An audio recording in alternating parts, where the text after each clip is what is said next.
coverage than anyone else in the Midlands. Watch Fox Sports Zone. Sponsored by Lexington Medical Center, starts right now. Welcome into Sports Zone, everyone. I'm Sports Director Matt Dowell. Happy Friday to you. I'm joined alongside my co-host for tonight, Jared Parker, the newest member of our Watch Fox Sports team. Jared, it's your first week, and boy, has this been a busy Friday here in the Midlands, hasn't it? Yeah, Matt, it's been a busy but a warm welcome. Today especially, there's so much to get into it. And there's no shortage of local sports today. No shortage at all. So much to get into tonight, so let's get into it. We're starting with high school football. The Dutch Fork Silver Foxes taking on Somerville in the 5A Division I state title game this afternoon. We aired this game right here on Watch Fox, and here is how it all went down. It was back and forth all day. Tom Knotts ready to go, taking on Somerville. Joining this one in the first quarter, Dutch Fork gets things started. QB Ethan Offing hands it off to running back Maurice Anderson. Too easy for Anderson there. Silver Foxes taking early 6-0 lead. The PAT was no good. Later on in the first, Somerville QB Jaden Cummings with the big-time connection to Jaden Kelly.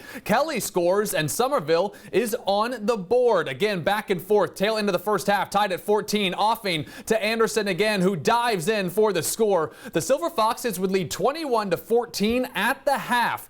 In the third quarter is where we go next.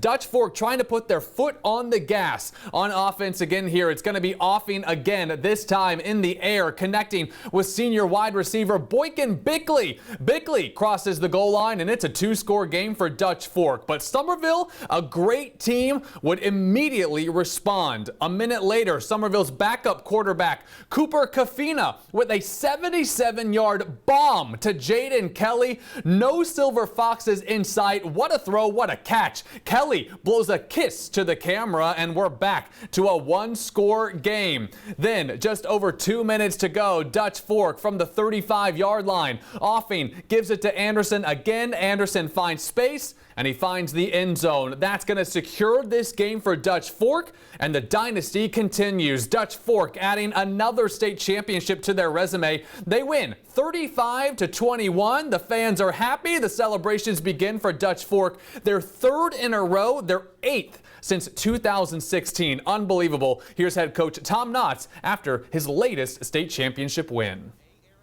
Well, 9 sure does sound fine. DJ Khaled, Dutch Fork, starting to sound like a tradition. Another one for the legendary Coach Knotts. You got your guys behind you. How special is this group, sir? Well, that's 3 in a row. It certainly feels good to win. Really didn't like the way we won, but we did play hard. We did a lot of good things. Coach, I want to talk about dynasties. You mentioned three-peat. You made the shirts right after you won it last year. This was their message.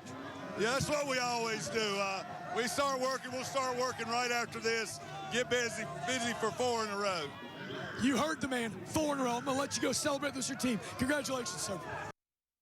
A big congratulations to the Silver Foxes as their dynasty rolls on. Jared, that was the afternoon game today, and then there was an absolute showdown tonight in the 4A title game between a few future Gamecocks. Yeah, Matt, it was an absolute shootout tonight. The 13-0 Westside Rams chasing a repeat as state champions against 11-3 South Florence, but the Bruins had no plan on letting that happen. We go to the third quarter. It's fourth down.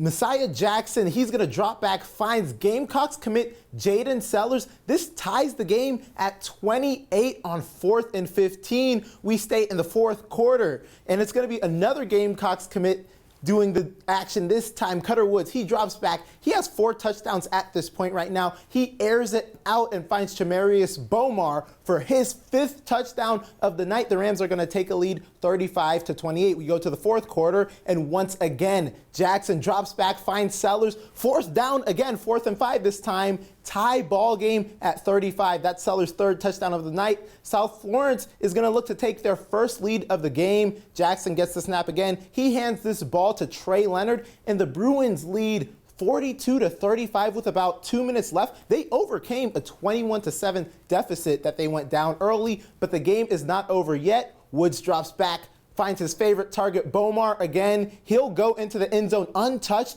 It's 42-41 Bruins, but the Rams don't want to tie it. They want to go for it all. They go for 2, run a reverse action, throw the ball into the end zone, but it's tipped, and Rosado's going to come down with it, and that will be all she wrote. Bruins go on to win 42-41. Jaden Sellers finishes with 3 touchdowns and joins his brother Lenoris as state champs with South Florence before he goes on to join him with the Gamecocks. His coach Drew Marlowe let us know how pivotal his play was. Unbelievable. I can't wait to get that trophy and hand it to him. Golly, he made some plays that were just unbelievable. And I'm telling you, God's hand was on us all night. Some of the things that happened tonight just don't happen. And they did, and I pray that all the honor and glory would go to him.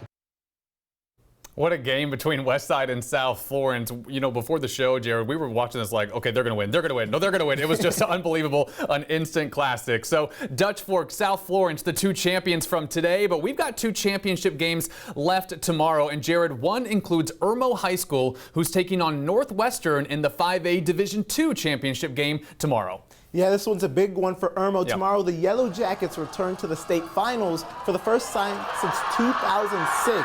12-1 Irmo takes on undefeated Northwestern, and the Yellow Jackets hope to win their first state championship since 1980. Head coach Aaron Brand taking the reins of the Irmo program in 2019. He tells us when he accepted the job, he made a promise to bring the team back to a state championship game. With that promise fulfilled, the Yellow Jackets say the job isn't finished just yet. As a coach and as an organization, you know, you feel like you've made it a little bit when you can practice on Thanksgiving, when you can still be playing in early December when the grass starts turning a different color. You're fortunate. You're fortunate, and we know we're fortunate. We're grateful, and but you know, along with a little bit of that, you know, we've played well too. You know, we played well along the way, and we beat some really good teams, and so we deserve to be here. So we're forever thankful, but we deserve to be here at the same time. It's really, honestly, it's such an honor. Coach Brandon is a great coach. I love his team. I love everything about it, and it's great to be back. Like, we bringing stuff back to the community that hasn't been there. Irmo hasn't been good for some years, but now we are. Looking forward to a great game tomorrow. Here's a look at the schedule for tomorrow's last 2 championship games, both at SC State University in Orangeburg, the host of all of the state championship games this year. It's actually going to start tomorrow at noon with the 3A title game between Belton-Honia-Path and Oceanside. That should be a great game as well. And then Irmo and Northwestern kick off at 6 o'clock in the 5A Division II state championship game. And you can watch both of these title games on our WACH 57.2 channel. If you guys at home have Spectrum Cable, that's channel 1250 on your guides.